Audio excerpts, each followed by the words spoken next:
My greetings to all anime fans. In today's video we going to know about Muzan's life in very short. As horrifying as he is mysterious, Muzan Kibutsuji is the ultimate evil in the world of demon slayer Kimetsu no Yaiba. The original demon, and therefore the demon king, Muzan's reign of terror in Japan has lasted for 1,000 years.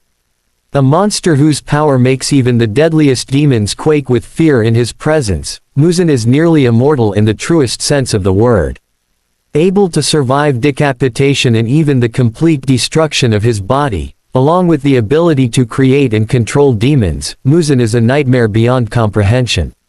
And yet, despite being the demon king and evil incarnate, Muzan, like all other demons, was once a human. The story of how Muzan became a demon is an incredibly interesting one, which adds to the character's complexity. Roughly 1,000 years ago, during Japan's Heian period, Muzan Kibutsuji was declared stillborn after his heart stopped beating multiple times inside his mother's womb.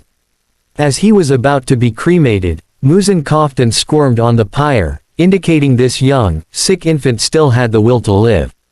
However, Muzan would never fully escape his intimate relationship with death, as he was later diagnosed with a terminal illness that would take his life before he reached his 20th birthday.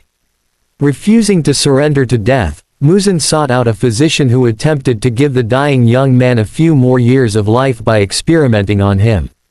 After the physician treated Muzan with medicine made from a flower known as the blue spider lily, Kibutsuji became enraged at the lack of results and murdered his doctor.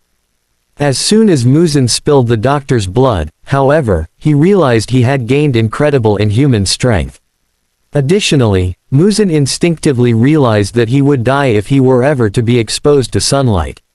Whatever medicine the physician had crafted using the blue spider lily had effectively granted Muzan immortality, transforming him into the world's first demon. Muzan quickly began to crave human flesh and had no issue devouring humans to assuage his hunger. However, while Kibutsuji openly accepted the gifts and costs of becoming immortal, he remained humiliated by his inability to survive exposure to sunlight.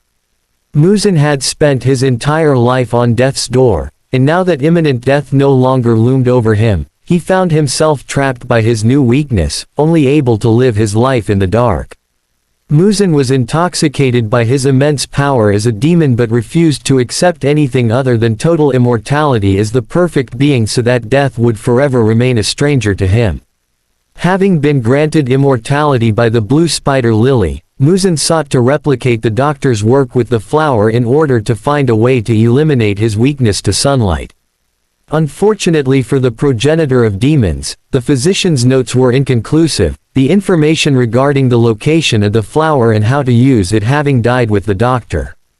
In the 1,000 years between his rebirth as a demon and the events of present-day demon slayer, Kimetsu no Yaiba, Muzan was never able to locate the blue spider lily. Muzan initially began creating more demons in hopes that one would be born with immunity to sunlight, but he began using them for other tasks as well. The upper ranks of the 12 Kazuki are the only demons he appears to trust or even almost like. Muzan clearly has a soft spot for Akaza by permitting his refusal to harm women and entrusting him to keep up the search for the blue spider lily. He appears to have genuine trust in Kokushibo, upper rank 1, as they once traveled across Japan murdering users of sun breathing, the only breathing style that's capable of causing serious permanent harm to Muzan's body. While demon slayers and even demons themselves rightfully fear the demon king, Kibutsuji's only fear is once again becoming the weak, dying creature he was in his youth. And even though he basks in the blood and suffering that he and his demons have wrought, he's not interested in conquering or destroying.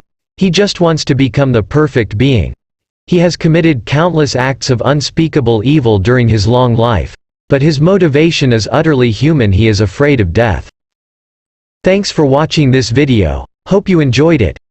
Please do consider like this video and subscribe for more such contents. Credit for information goes to cbr.com website. Link for the website will be in comment and description.